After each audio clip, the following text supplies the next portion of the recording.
Muito boa noite, quero saudar a todos com a paz do nosso Senhor Jesus Cristo.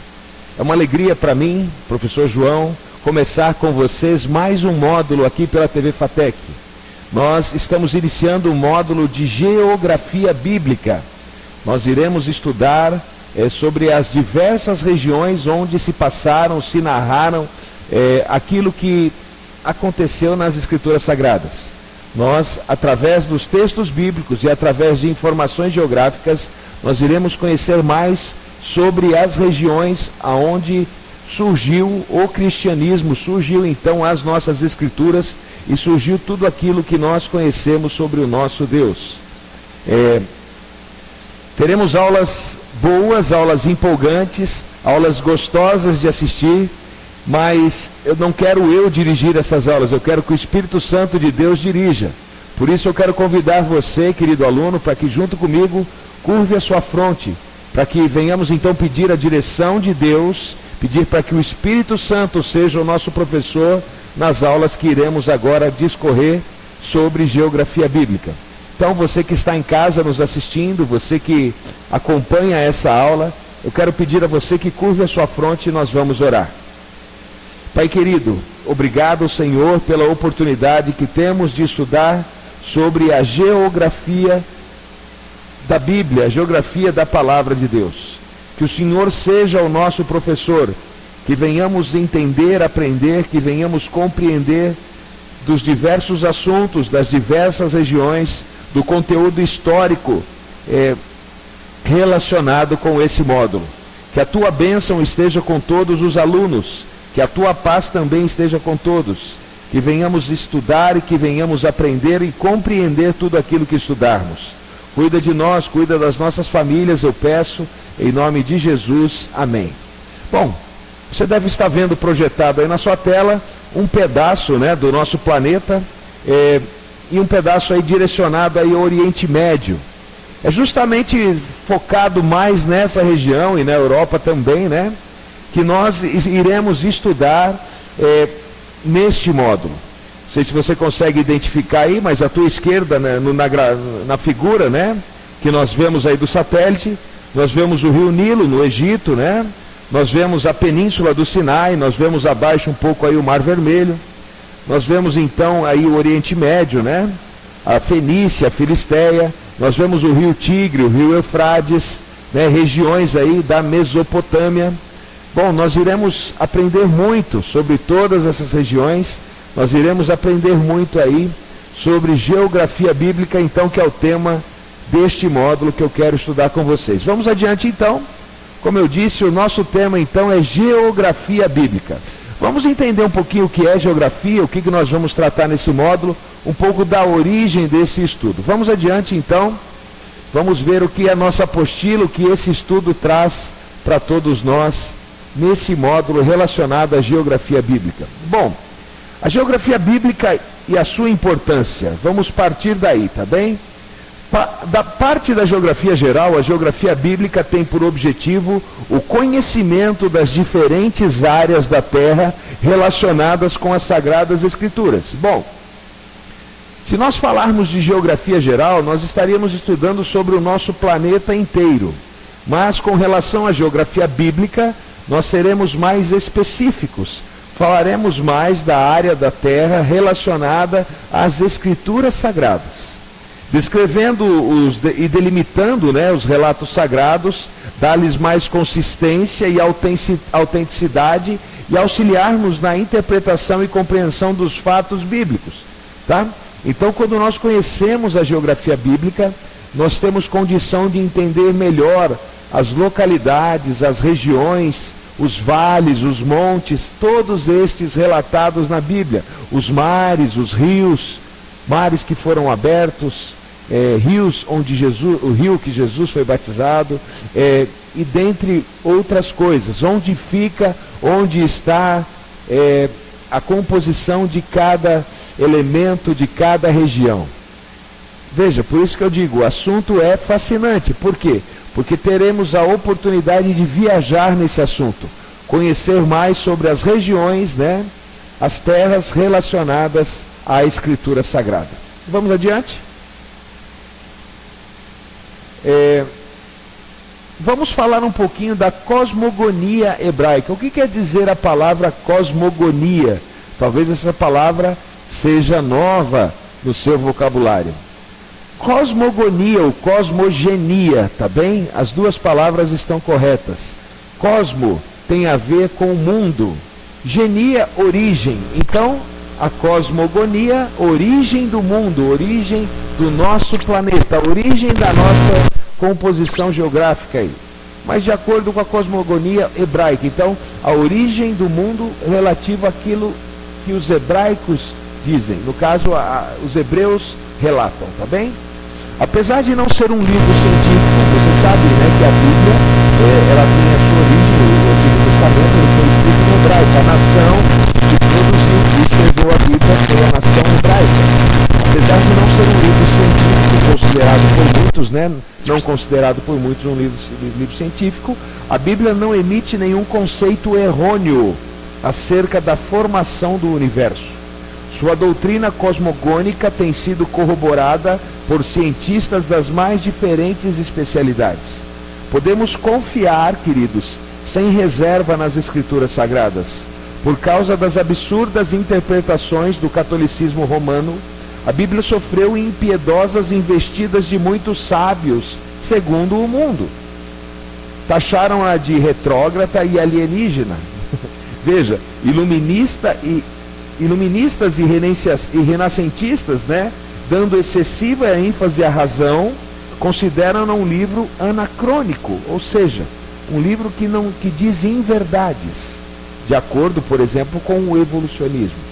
Mas nós que somos criacionistas entendemos que a palavra de Deus não traz para nós informações errôneas, pelo contrário, ela nos traz informações verdadeiras sobre a origem do nosso planeta, sobre a constituição do nosso planeta, sobre as épocas que viveram os animais, por exemplo, o ser humano, animais mais antigos, como os dinossauros, por exemplo. A Bíblia nos informa os períodos em que certos animais viveram, de maneira correta e de acordo com o criacionismo, que é o que nós acreditamos.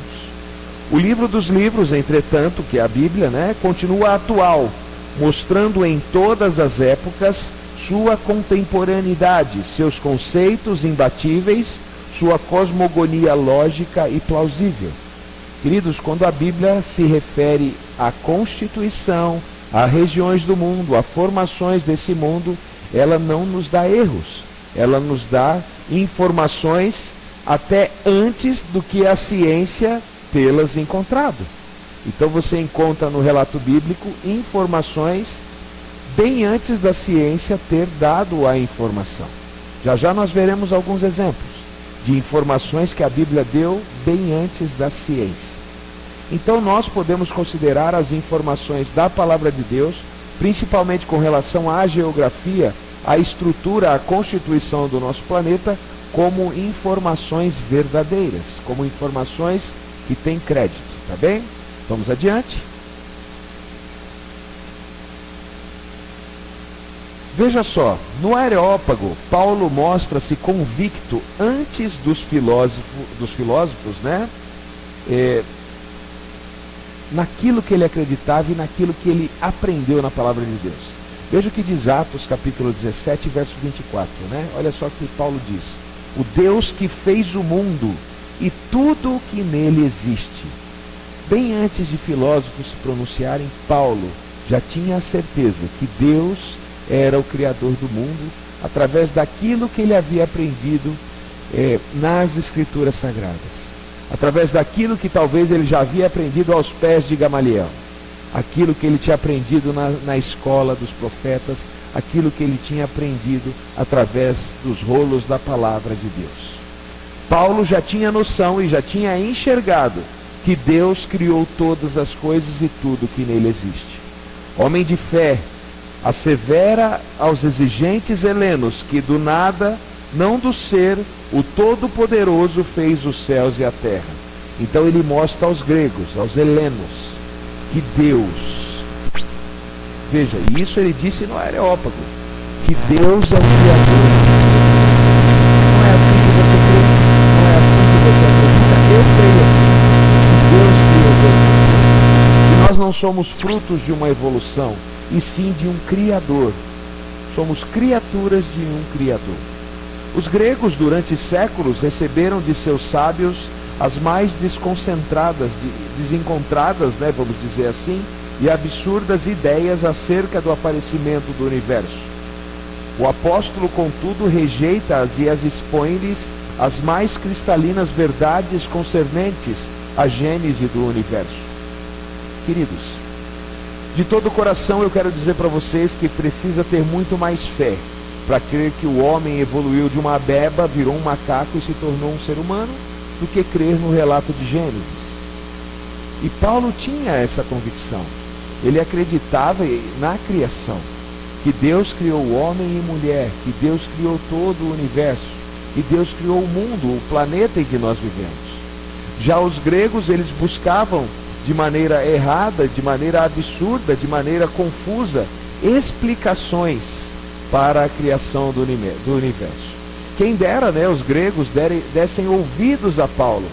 Quem dera os gregos dessem ouvidos àquilo que já estava então escrito na palavra de Deus, vendo então a origem do universo.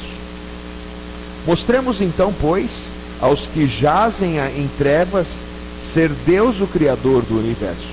Mostremos, acima de tudo, ser Deus rico em misericórdia, e que, não obstante de seu imenso poder, está pronto em receber-nos por intermédio de Jesus. Meus queridos, nós somos pregadores da palavra de Deus. Você é líder de igreja, líder de comunidade, você que é pastor, você que cuida de um grupo, de uma célula, de uma comunidade, cuida de uma igreja, você tem a obrigação de conhecer sobre o Criador do universo. Você tem a obrigação de conhecer sobre as obras da criação e apresentar isso às pessoas, apresentar isso às pessoas da sua comunidade. É por isso que nós vamos estudar sobre a fé bíblica, para conhecer mais sobre a criação, conhecer mais sobre o Criador, conhecer mais sobre as regiões desse mundo. Por exemplo, saber mais do que foi o mundo, saber mais do que foi as regiões por onde passou Jesus, por onde o povo hebreu transitou. Nós conheceremos mais sobre diversas regiões apresentadas na Bíblia e relacionadas à Bíblia. Então veja, nós temos que ter isso como obrigação, conhecer. Por quê? Porque de maneira melhor nós apresentaremos o Evangelho às nossas ovelhas. De maneira melhor, o conhecimento será fixado na cabeça, na mente das pessoas que nos ouvem. Agora, se eu não conheço, se eu não sei como é que eu vou apresentar o assunto, então é de extrema importância que nós venhamos conhecer sobre o nosso Criador e também sobre a sua criação, inclusive o planeta que ele criou. Tá bem? É um estudo, como eu disse a vocês, meus queridos, fascinante. Nós vamos adiante. E veja, o que a Bíblia já dizia sobre a esfericidade da Terra? Muitas pessoas tinham teorias sobre a Terra. Algumas pessoas achavam que a Terra era achatada e que o oceano seguiria até um determinado lugar que cairia num abismo, tá? Então imagina como se fosse uma cachoeira, né? Então nós tínhamos a parte seca e aí tinha um oceano. Em determinado momento esse oceano cairia e cairia num precipício sem fim e a Terra teria uma forma achatada. Veja só, alguns sábios egípcios acreditavam estar a Terra suspensa sobre 5 colunas. Isso era a ideia dos egípcios. Outros admitiam haver sido o nosso mundo chocado de um descomunal ovo cósmico. Os mais desvairados diziam estar a linda esfera azul, librando-se no infinito como um magnífico par de asas.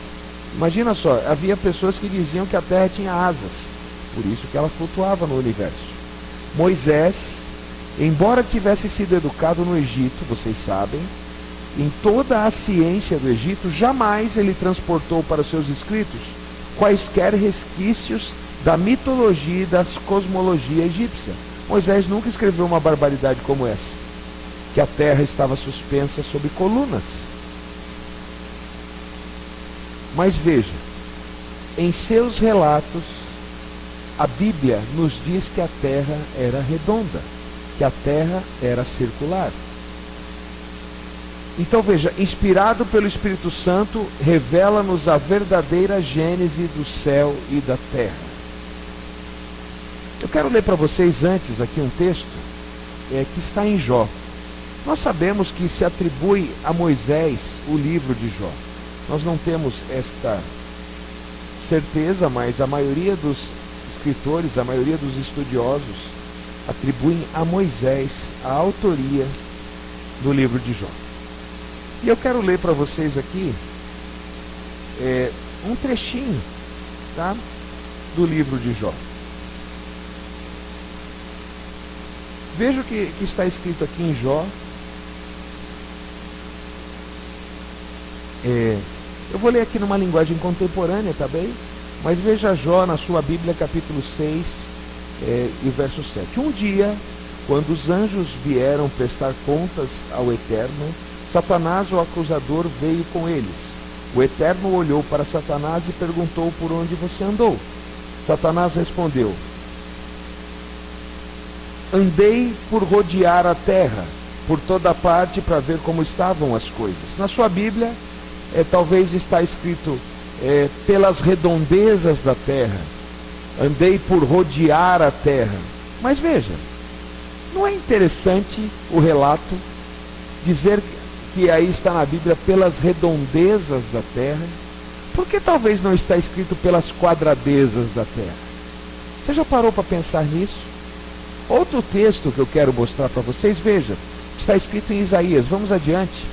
Quero ler para vocês Isaías 40, verso 22. E olha o que diz aqui. Ele, Deus, é o que está assentado sobre o globo da terra, cujos moradores são para ele como gafanhotos. Ele é o que estende os céus como renda para neles habitar. Globo da terra. Terra redonda. A forma da terra é realmente esférica? A Bíblia já dizia que sim. Tá? Essa verdade foi dita no século 8 a.C. e continua atual. Não pode ser contestada. Hoje, experimentos científicos, o homem que já foi à Lua, muitas situações já constataram: a Terra é redonda. Mas, queridos, para a palavra de Deus, isso não é novidade. A Bíblia já dizia, veja, como relata Isaías, desde o século 8 a.C., que a Terra é redonda, que a Terra tem o formato de uma esfera. Veja que no livro de Jó, no relato de Moisés, de rodear a terra, das redondezas da terra, não das quadradezas. A Bíblia já nos informa que nós moramos num planeta em formato esférico. Isso é geografia. Pessoas foram contestadas. Galileu, por exemplo, foi contestado pelas as suas afirmações sobre a Terra. Dizer que a Terra girava em torno do Sol e não o Sol em torno da Terra. Né? Então veja, Galileu dizia: o movimento da Terra é em torno do Sol. E a igreja disse para Galileu o seguinte: olha, ou você nega o que você falou, ou você vai ser queimado como herege. E Galileu, por medo, negou. Mas veja, muitas das informações sobre o nosso planeta nós encontramos na palavra de Deus. Você tem certeza que a Terra é esférica? A Bíblia já nos dizia isso, e isso não pode ser contestado hoje. Tá? Então a Bíblia é fiel. Aquilo que nós encontramos sobre geografia na palavra de Deus, você pode acreditar que é verdade. Tá bem? Vamos adiante.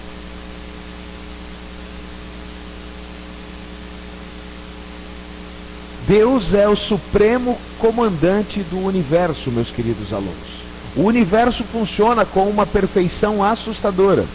Milênio após milênio, astros e estrelas descrevem suas órbitas com absoluta exatidão. Essa maravilha leva-nos a concluir: há um Deus no céu a comandar e preservar o cosmos. O grande físico inglês Sir Isaac Newton escreve: esse ser governa todas as coisas, e ele se refere a Deus quando fala isso. não como a alma do mundo, mas como o Senhor de tudo. E por causa de seu domínio, costuma-se chamá-lo de Senhor, Pantocrator, ou soberano universal, pois Deus é uma palavra relativa e tem uma referência a servidores. A deidade é o domínio de Deus, não sobre o seu próprio corpo, como imaginam aqueles que supõem que Deus é a alma do mundo, mas sobre os serventes. Você vê quem está falando aqui? Isaac Newton, um dos maiores cientistas, um dos maiores físicos que a humanidade já teve.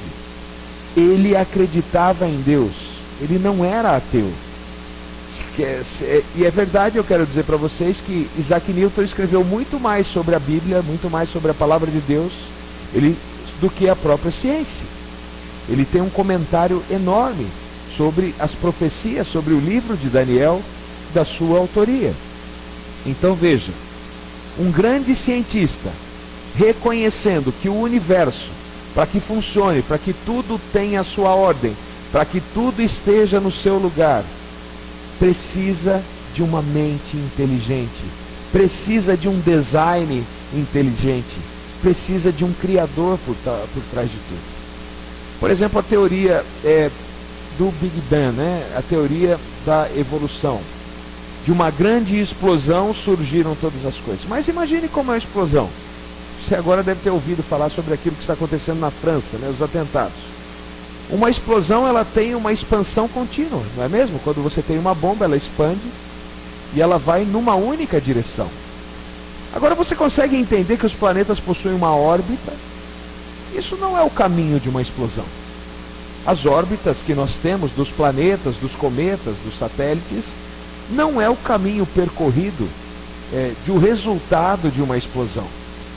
Então veja, existe um Criador que colocou tudo no seu devido lugar. Eu lembro quando eu era criança, em 1986, no nosso planeta, bem pertinho, passou um cometa chamado Cometa Halley.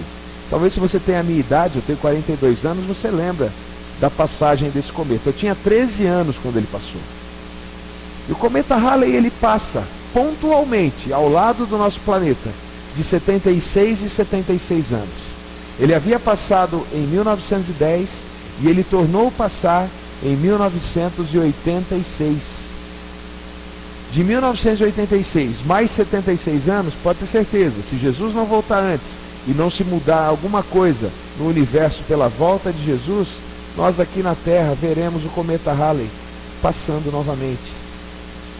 A sua órbita passando perto da Terra de 76 e 76 anos. Queridos, existem coisas maravilhosas. Por exemplo, a quantidade de oxigênio que nós temos no nosso planeta, 21%. Se tivesse mais, tudo pegaria fogo. Se tivesse menos, nós não teríamos condição de respirar. A temperatura do nosso planeta, a água no nosso planeta, tudo produzido adequado para que se tenha vida no nosso planeta. O Sol aquecendo o nosso planeta, a Lua controlando as marés do nosso planeta. Tudo devidamente colocado no seu lugar. E tudo isso graças a quem? A uma explosão? A uma força de uma grande explosão? E fica ainda uma dúvida, se foi uma explosão, quem acendeu o pavio? Não é mesmo? Então vejam, meus queridos, há por trás de tudo uma mente inteligente, um Criador que colocou cada coisa no seu lugar, que colocou cada coisa na sua devida ordem. Um Criador que dirigiu e continua dirigindo todas as leis que regem o universo, que regem o nosso planeta. Isso é maravilhoso. Saber que nós fomos criados pelas mãos de um Deus de amor. E o nosso planeta também foi criado por um Deus de amor. Vamos adiante?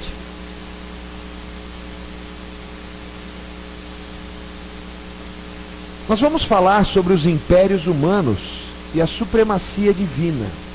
O primeiro império que nós falaremos e a sua geografia é o Império Egípcio. Bem, nós falaremos um pouco sobre a história do Império Egípcio e falaremos também da sua geografia, sua localização. Mas veja, Vamos começar então falando dos impérios humanos e a supremacia divina. Desde a fundação do mundo, os impérios continuam a ascender e cair. A supremacia divina, porém, continua indelével e imarcessível. Prova-nos isso estar Deus no supremo comando da história. De acordo com sua soberana vontade, vão os filhos dos homens escrevendo suas crônicas. Depois de exaltar-se e desafiar os céus, confessa Nabucodonosor, poderoso rei da Babilônia. Veja o que ele diz em Daniel 4,37, né? Agora, pois, eu, Nabucodonosor, louvo e exalto e glorifico ao Rei do céu, porque todas as suas obras são verdades, e os seus caminhos juízo, e pode humilhar os que andam na soberba. Nabucodonosor se achava um rei poderoso. Ele precisou comer grama, queridos. Ele precisou pastar para entender que Deus é o Criador de todas as coisas. Foi um rei arrogante.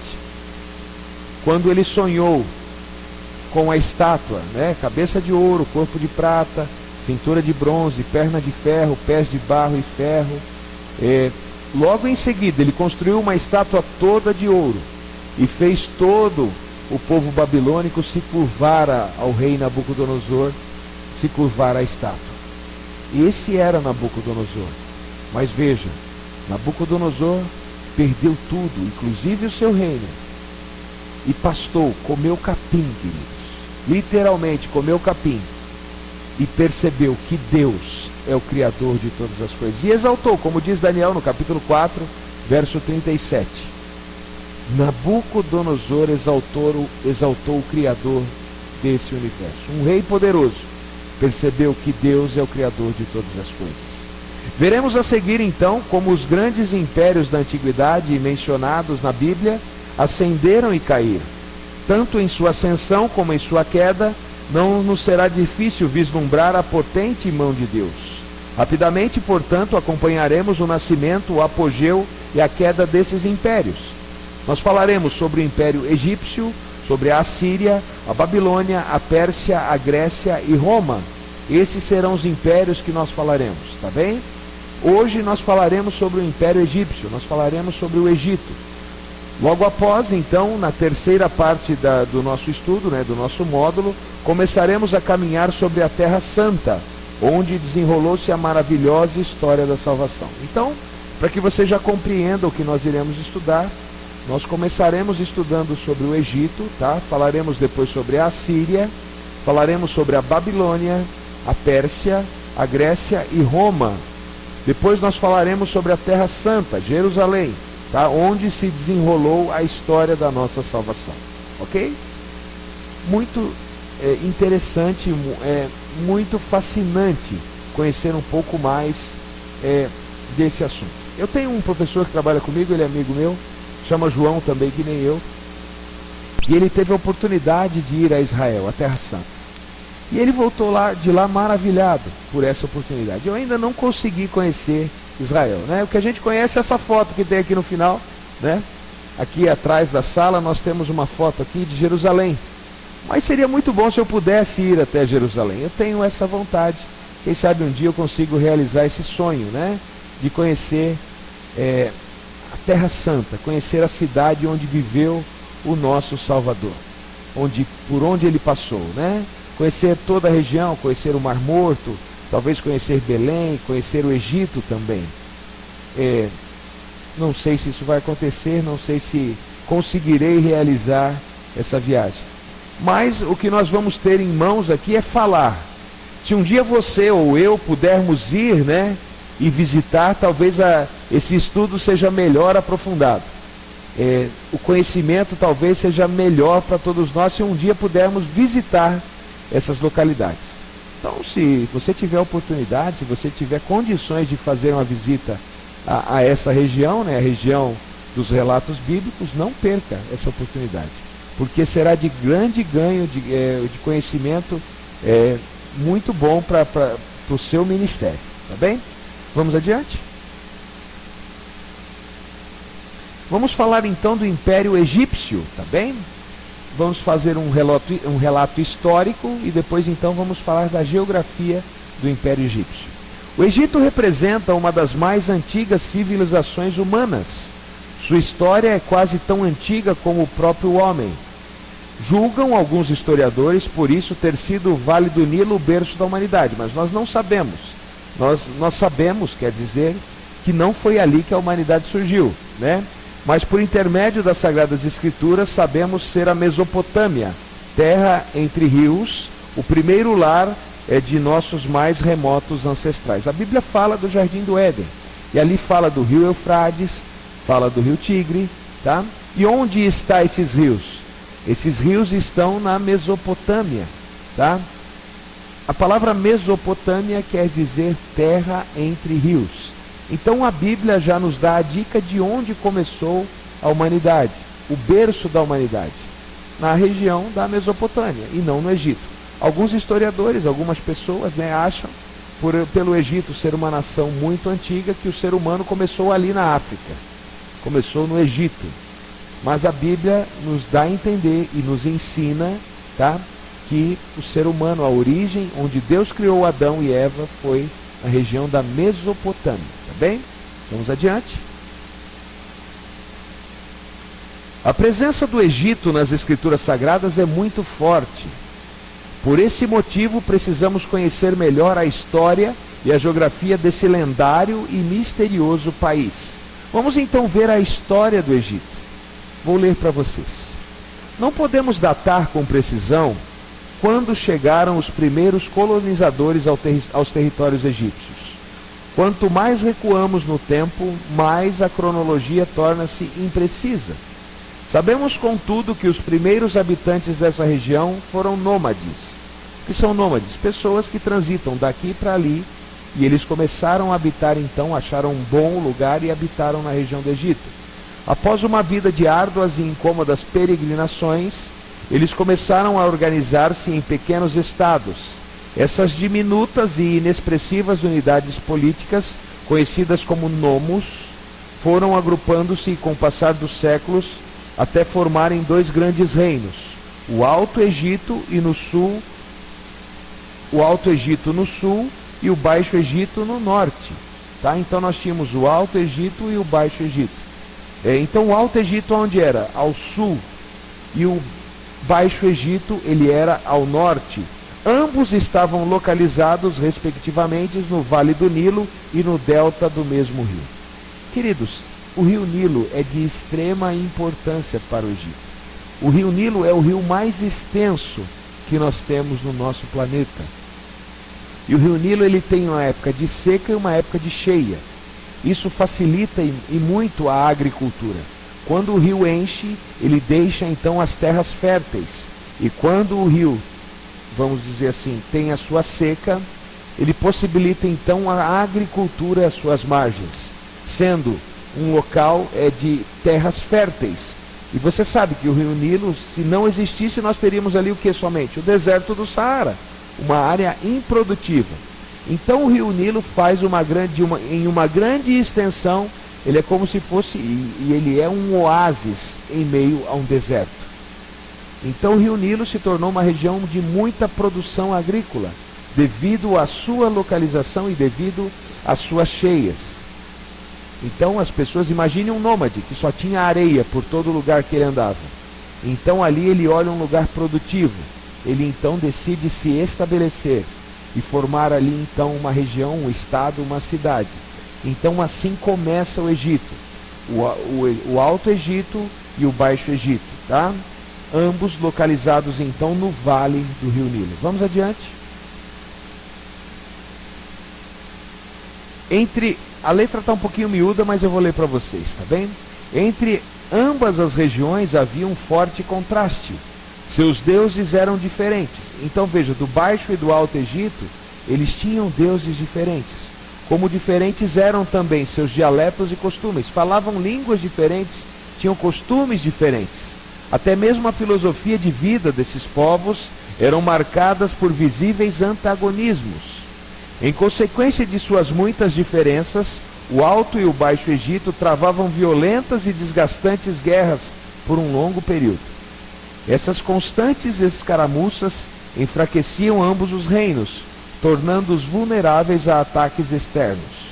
Consciente da inutilidade desses conflitos, Menés, rei do Alto Egito, conquista o Baixo Egito. Depois de algumas reformas administrativas, esse monarca, que para alguns historiadores uma figura lendária, unificou o país, estabeleceu a primeira dinastia e tornou Tinis a capital de seu vasto império. Então veja, Reino do Norte e Reino do Sul, Baixo Egito e Alto Egito, lutavam, brigavam. E onde eles chegavam com essas lutas? A lugar nenhum. A partir então do imperador Menés, o reino se unifica, se tornando um único país, tá bem? A unificação do Egito ocorreu de acordo com os cálculos aproximados entre 3.000 a 2.780 a.C. Então veja, é um reino antigo. 3.000 anos antes de Cristo ocorreu a sua unificação. Nesta mesma época, os egípcios começaram a fazer uso da escrita e de um calendário de 365 dias, que é o que nós usamos hoje, o calendário de 365 dias. Unificados, o Alto e Baixo Egito transformaram-se no mais florescente e poderoso império da antiguidade. Se uniram, se tornaram fortes, queridos. Os reis iniciaram a construção das grandes pirâmides. O que eram as pirâmides? Eram tumbas para os faraós. Serviam de tumbas para os faraós. Por causa desses arroubos arquitetônicos, receberam o apelido de Casa Grande.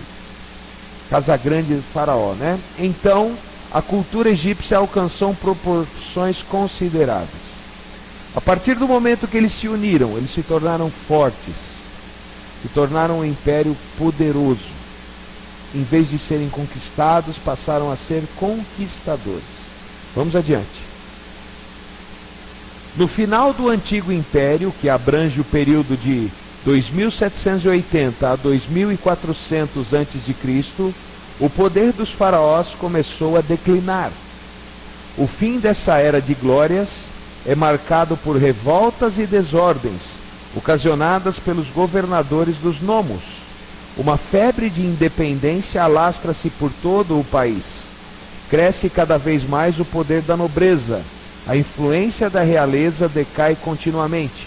Aproveitando-se desse caos generalizado, diversas tribos negroides e asiáticas invadem o país.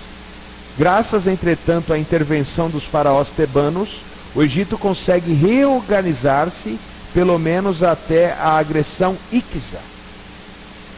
Então veja, não foi tudo um mar de rosas para o Egito, tá?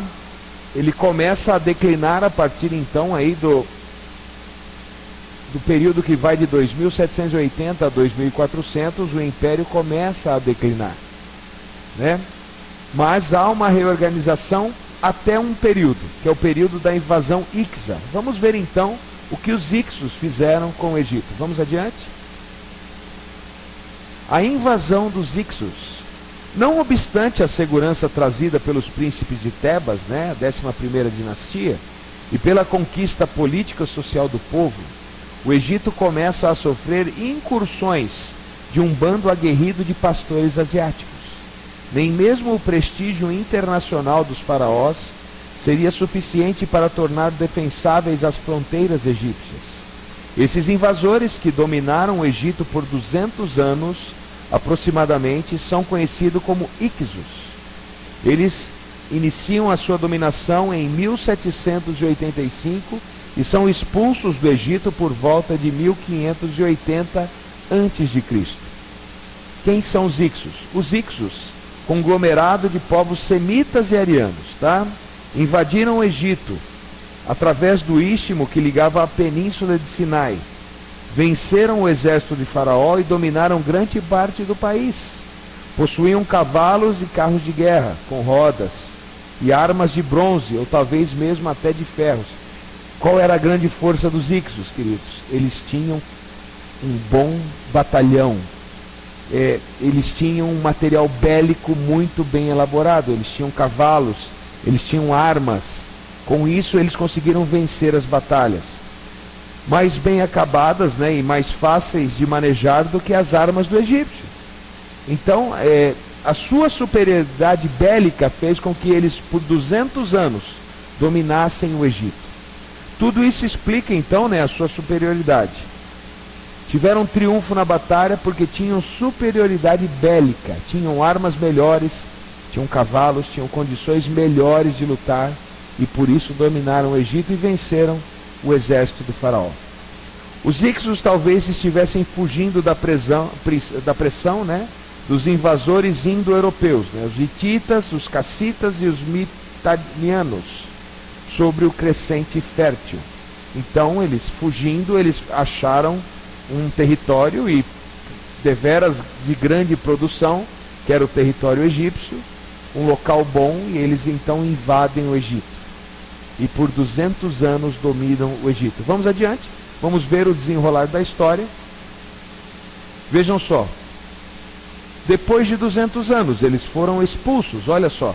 Com a expulsão dos Hicsos, renasce o Império Egípcio. O Império Egípcio então volta a ter força, com grande pujança agora. Com Ames I, os faraós tornam-se imperialistas e belicosos, ou seja, eles reforçam o seu exército. O exército egípcio se torna um exército forte, poderoso. Tutmés III, por exemplo, conquistou a Síria e obrigou os fenícios, cananitas e assírios a pagar-lhe tributo. A expansão egípcia, entretanto, esbarrou nos interesses dos poderosos hititas, senhores absolutos da Ásia Menor. Na ocasião, o célebre faraó Ramsés II fez ingentes esforços para vencê-los. Como não conseguiu seu intento, assinou com o reino hitita um tratado de paz, que vigorou por muitos anos. Foi durante o Novo Império, que foi de 1580 a 1200 a.C., que os israelitas começaram a ser escravizados pelo faraó. Você lembra? José pediu para que seu pai, seus irmãos e todos os seus familiares fossem para o Egito. E esse povo, os filhos de Jacó, começaram a se multiplicar no Egito, sendo então a nação de Israel e essa nação escravizada no Egito. Por quê? Porque os faraós seguintes se esqueceram de José. E todo aquele povo que passou a habitar no Egito, então, se torna escravo no Egito. Então, olha só. Após o novo império, o Egito começou a sofrer sucessivas intervenções. Líbia, etíope, indo-europeia, assíria, persa, grega e romana. Em linhas gerais, essa nação, cujo passado foi tão glorioso, pertenceu ao Império Romano durante 400 anos, ao Império Bizantino durante 300 anos. E veja, um povo que era de conquistador passou a ser conquistado. Outros impérios o conquistaram. O Império Bizantino, por exemplo, dominou o Egito por 300 anos. O Império Romano dominou o Egito por 400 anos. Agora veja, no século VII depois de Cristo, fica sob a tutela dos muçulmanos o Império Egípcio. A partir de 1400, então, torna-se possessão turca. No século XIX, fica sob a custódia franco-inglesa. No início desse século, então, torna-se protetorado inglês. Quando essa apostila foi escrita, nós ainda estávamos no século XX. Nós agora já estamos no século XXI. Então, no início, aqui quando diz no início desse século, se refere ao século XX, tá bem? Então, no início do século XX, torna-se protetorado inglês. Em 1922, veja, no século passado, todavia, ela conquista então a sua independência. O Egito se torna um país independente em 1922. Até então, ele estava sob a custódia inglesa. Era um país de custódia inglesa. Hoje, porém, não passa de um apagado reflexo da sua primeira glória. Egito não é mais um país poderoso. O Egito é um país hoje com grande carência. Um país de subdesenvolvimento, nós podemos dizer assim. A sua grande glória do passado hoje não chega nem aos pés daquilo que tinha. Hoje não chega nem perto daquilo que o Egito foi da sua glória, do seu apogeu, da sua pompa. Hoje o Egito não chega nem perto daquilo que ele havia sido. É um país turístico porque as pessoas decidem ir lá ver as pirâmides, ver o rio Nilo, e conhecer o país, mas não tem mais o poder que tinha no passado. Depois de muitas conquistas, né, ele não passa de um reflexo, ainda um apagado reflexo dos seus tempos de glória. Vamos adiante? Vamos falar agora um pouquinho da geografia do Egito. Nós falamos da história, né? Do período, da sua origem, como se originou, das suas conquistas, de como foi conquistado e de como conseguiu a sua independência. Mas vamos falar daquilo que é o tema, né, da nossa disciplina, da geografia do Egito. Netta Camp de Money escreve sobre o Antigo Egito. Olha só. O Egito da antiguidade se assemelhava em sua forma a uma flor de lótus. Por quê? Porque, queridos, se você pegar o delta do Nilo e o rio, é como se fosse uma flor. Então, o Egito da antiguidade, ele era a sua região no delta do Nilo e no rio Nilo. Então, o formato do país, o formato de onde viviam as pessoas, onde eram então as comunidades, vamos dizer assim, eram no delta do Nilo. Então o seu formato é como se fosse uma flor de lótus, tá? Planta importante na literatura e na arte egípcia. No extremo de um talo sinuoso que tem à esquerda e um pouco abaixo da sua própria flor um botão de flor. A flor é composta pelo delta do Nilo, como eu já disse a vocês. O talo sinuoso é a terra fértil que se estende ao longo do dito rio. E o botão é o lago de Fayum, tá? Fayum, que recebe o excedente das inundações anuais do Nilo. Então aquilo que excede das inundações, como eu já havia falado para você, cai nesse lago, o lago de Fayum. O Egito atual tem o formato de um quadrado, mudou, né? O território do Egito se estendeu. Ele tem um formato hoje de um retângulo, vamos dizer assim, um quadrado, só que é mais um retângulo. Então as terras do Egito vão além do rio, não ficam somente à margem do rio. Elas vão além do rio, pegando uma faixa do deserto também.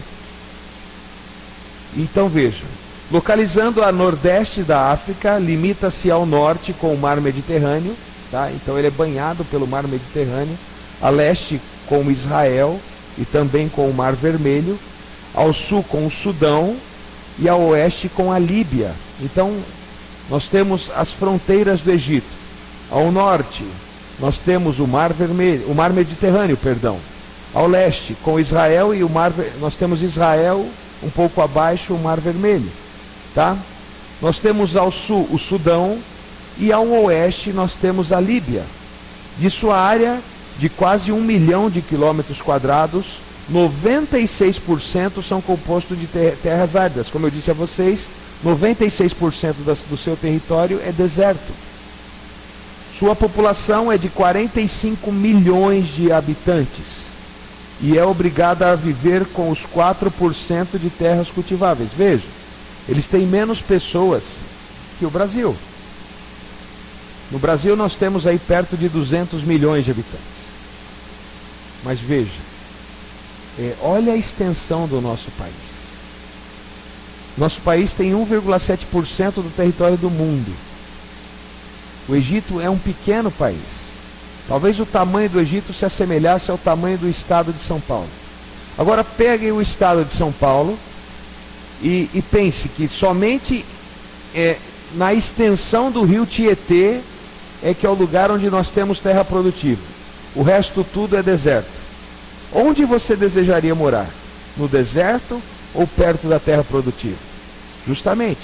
Então você vê aí um amontoado de pessoas na faixa do rio, né, onde são as terras produtivas. Então a população de 45 milhões de habitantes é obrigada a viver com os 4% de terra cultivável. O resto tudo é deserto. Então veja, localizava-se o Alto Egito no sul do atual território egípcio. Essa região, chamada de Patros pelos hebreus, isso está em Jeremias, capítulo 44, do verso 1 ao verso 15, é constituída por um estreito vale ladeado por penedos, de formação calcária. O Baixo Egito, por seu turno, localizava-se ao norte, e sua área mais fértil encontra-se no delta. Por que o Baixo Egito ao norte? Porque é uma terra mais baixa, e ao norte a terra é mais baixa, onde nós temos aí o delta do Nilo, uma região de vale, né? No caso, o Alto Egito ao sul, uma região mais alta. Tudo bem? Deu para entender? Vamos adiante. O Egito, no entanto, não existia sem o rio Nilo, tá? Ou melhor, não existiria, não é não existir. Se nós não tivéssemos o rio Nilo, talvez os nômades não decidiriam ficar ou fixar as suas raízes na região do Egito. Por quê? Por causa da produção, queridos, por causa da agricultura. Por que eles não foram rumo ao deserto do Saara? Porque não se produz nada em areia, não se produz nada no deserto. Esse rio, que é o mais extenso do mundo, com um percurso de 6.400 quilômetros, é a extensão do rio Nilo. E com suas vazantes fertilizava vastas extensões de terra, tornando possível fartas semeaduras. Heródoto, com muita razão, disse ser o Egito um presente do Nilo. Em seu livro Geografia das Terras Bíblicas, afirma o pastor Enéas Tonini. Ele diz o seguinte, pastor Enéas: sem o Nilo, o Egito seria um Saara, terrível e inabitado. O Nilo proporcionou riquezas aos faraós que puderam viver o autor usa algumas palavras que é até difícil a gente dizer aqui, queridos. Nababescamente, tá bem? Quer dizer, viver em abundância, viver bem, constituído templos suntuosos, monumentos grandiosos, palácios de alto luxo, pirâmides gigantescas e a manutenção de exércitos bem armados, que não somente protegiam o Egito, mas tomavam nas guerras novas regiões. Os egípcios não tinham necessidade de observar se as nuvens trariam chuvas ou não. Eles tinham o Nilo, queridos. É fato que uma seca poderia trazer pobreza à terra, como aconteceu no tempo de José. Lembra da história das 7 vacas gordas, das 7 vacas magras? Houve um período de seca, né? Se a cheia fosse além dos limites também, as águas poderiam arrasar as cidades, deixando o povo desabrigado e prejudicariam as safras. Mas tanto as secas como as enchentes eram coisas raras, não se acontecia muito. No normal ele dava a cheia que precisava e a seca que precisava. O Nilo era então, como é hoje, a vida do Egito e o principal fator das suas múltiplas organizações, simples algumas e sofisticadas complexas em outras. O que dá vida ao Egito? O Nilo, o rio Nilo. O rio Nilo foi responsável pela produção alimentícia do Egito. E sem comida ninguém vive. E ali então os egípcios fixaram as suas raízes. Por quê? Por ser um local de terras férteis, não o deserto que eles tinham em volta. Tá bem? Vamos adiante? Agora vamos ver a relação do Egito e dos filhos de Israel. Será que somente depois de José é que os filhos de Israel tiveram relação com o Egito? Não, quero dizer que muito antes. Abraão já andou pelo Egito. Veja só o que nos diz a palavra de Deus sobre o assunto. O relacionamento de Israel com o Egito remonta à era patriarcal. Premidos pela fome e outras agruras, veja, Abraão, pela fome, pela situação, pelas áreas desérticas talvez que vivia, Abraão e Isaque desceram à terra dos faraós, onde sofreram sérios constrangimentos. O primeiro e maior patriarca hebreu, por exemplo, esteve prestes até perder a sua esposa. E onde isso aconteceu? Em terras do Egito, cuja beleza embeveceu o rei daquela nação. Não fosse a intervenção divina, ele teria perdido a esposa. Sara não seria contada entre as ilustres mães do povo israelita.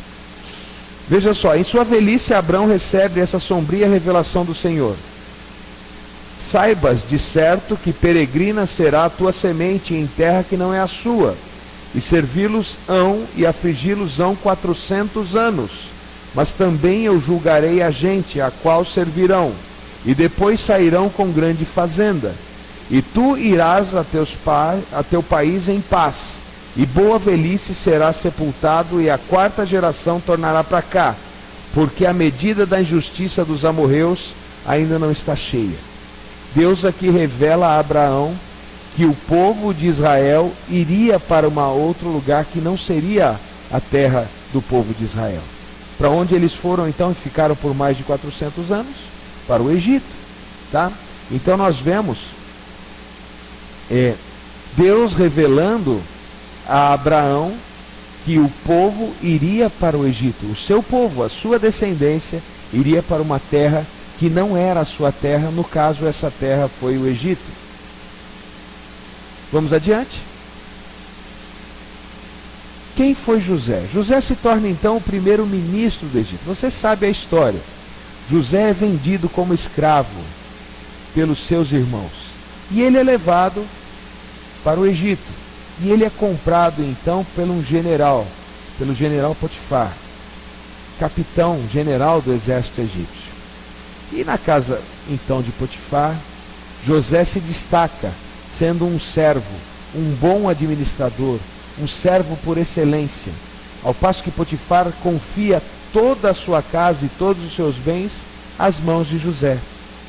Só que José era um rapaz muito bonito, José era um jovem muito formoso, e a mulher então de Potifar começa a se engraçar por José, começa então a se interessar por José e pede então que José se deite com ela.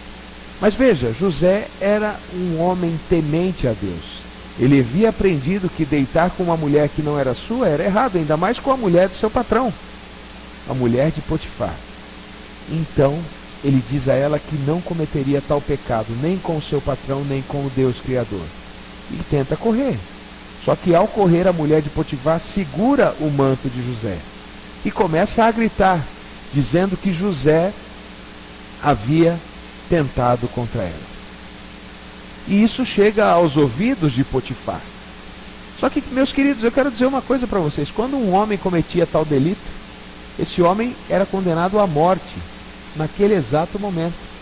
Mas veja que não é essa a atitude que Potifar tem. Potifar manda José para a cadeia, porque ele sabia quem era José. E ele sabia que muito provavelmente quem estava mentindo era a sua mulher. Mas talvez para que não causasse vergonha a Potifar, a melhor decisão então não era ir contra a sua mulher, e sim colocar José na cadeia. E na cadeia então José começa a revelar sonhos. Revela ali o sonho do copeiro, revela ali alguns sonhos na cadeia. E isso chega aos ouvidos do faraó, que tinha tido um sonho.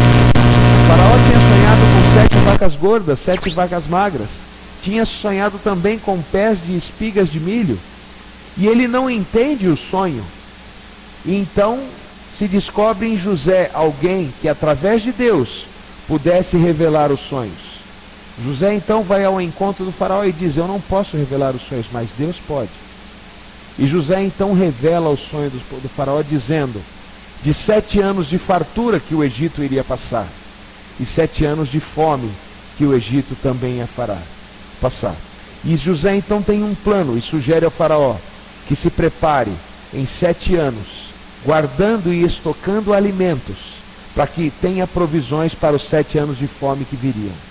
O faraó vê em José um homem de muita sabedoria, e vê em José alguém como um excelente administrador, e dá então a José o anel de administrador, o anel de governador do Egito.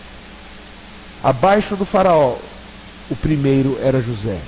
Somente o faraó estava acima de José no Egito. E quem era José? Um escravo vendido pelos seus irmãos, mas um homem que viveu e seguiu nos caminhos de Deus, e que Deus colocou no melhor lugar onde poderia estar. Para você ver como Deus cuida de todas as coisas. Deus preparando o terreno para aquele povo que um dia viria habitar no Egito, e seria conduzido por Moisés então para a terra prometida. Vamos adiante então aqui. Veja, José é primeiro ministro do Egito. Estevão Sábio diácono da igreja primitiva, conta-nos como José chegou a primeiro-ministro do faraó. Eu vou ler aqui o relato de Estevão, então. E os patriarcas, movidos de inveja, venderam José para o Egito. Eu já falei isso para vocês, né? Mas Deus era com ele e livrou-o de todas as suas tribulações. E lhe deu graça e sabedoria ante Faraó, rei do Egito, e o constituiu governador sobre o Egito e toda a sua casa. Sobreveio então a todo o país do Egito e de Canaã fome e grande tribulação. E nosso país, e nossos pais não achavam alimento. Mas tendo ouvido Jacó, que no Egito havia trigo, enviou ali nossos pais pela primeira vez. E na segunda vez foi José conhecido por seus irmãos, e a sua linhagem foi manifesta a Faraó. E José mandou chamar o seu pai Jacó e toda a sua parentela, que era de 75 anos. Então veja, Jacó, seus filhos, sua esposa, seus filhos, eram ao todo e as escravas 75 pessoas, 75 almas. Quando a Bíblia fala alma, ela está se referindo a uma pessoa, tá bem? Não obstante sua humilde condição de escravo, José tornou-se o primeiro-ministro do faraó. E por seu intermédio, Deus salvou toda a descendência de Israel. Não fosse o providencial ministério exercido por esse exército hebreu, a progenie abraâmica seria em grande dificuldade. Por quê? Porque não tinha comida. Se José não tivesse ido ao Egito, se tudo não tivesse acontecido, o povo teria sido exterminado pela fome. Eu quero dizer que até José entendeu isso, porque quando os seus irmãos estavam perante José, ele falou: eu não tenho ira de vocês porque vocês me venderam. Eu entendo hoje que tudo isso foi provisão divina para que salvasse a mim e a minha família.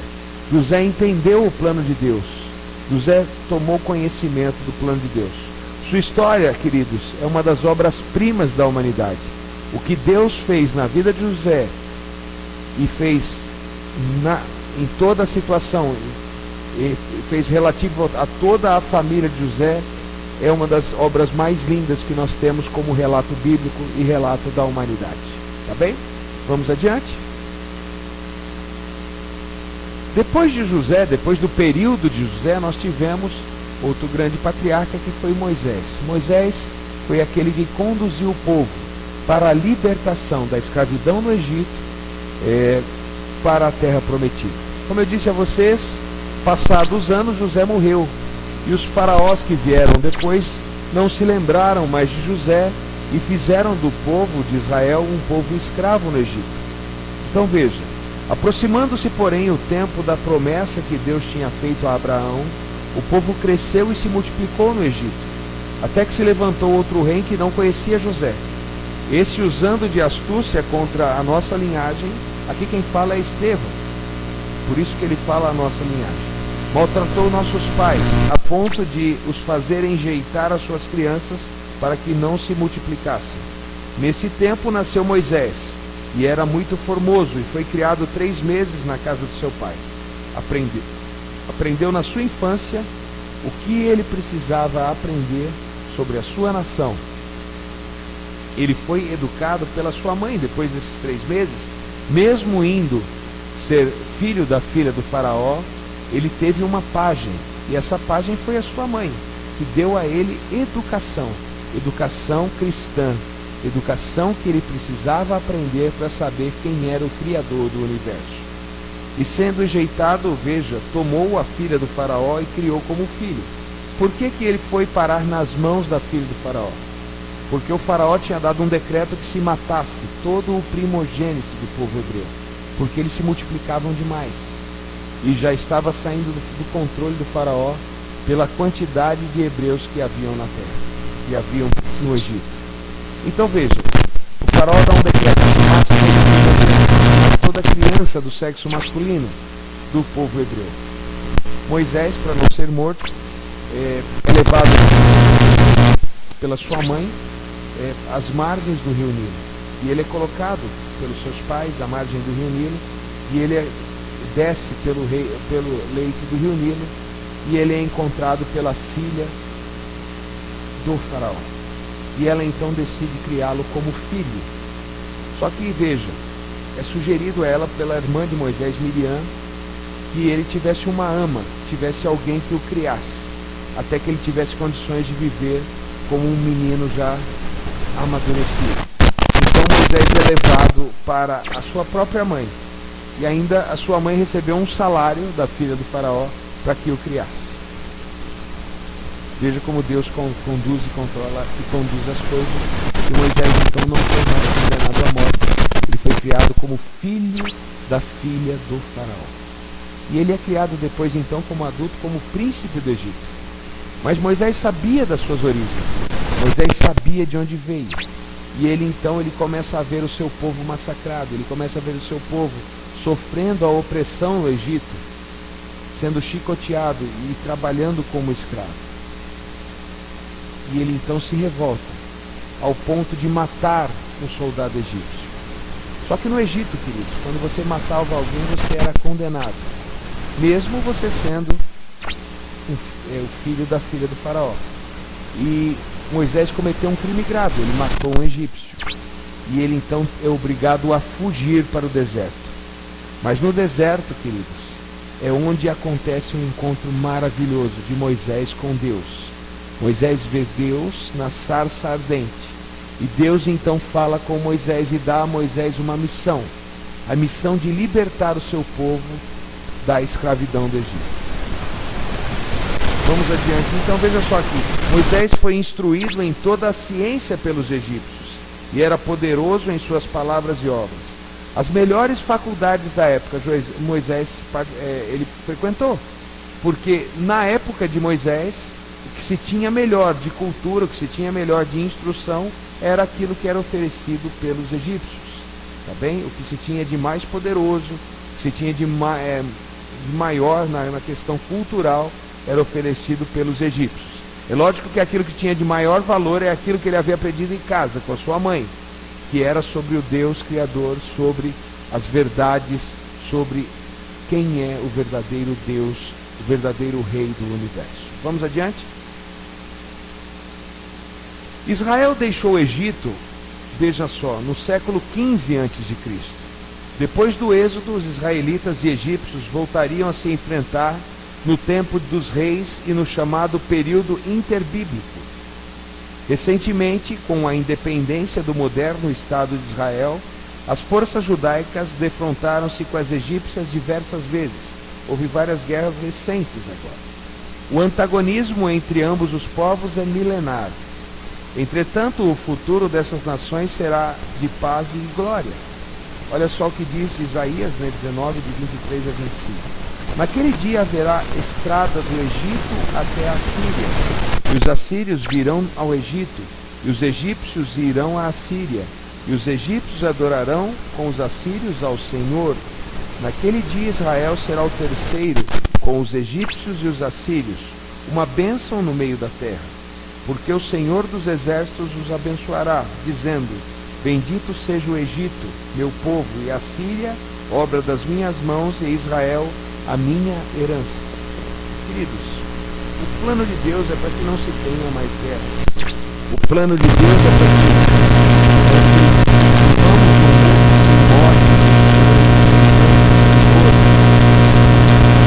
hoje a religião predominante do Egito é a religião católica. O povo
leste da África.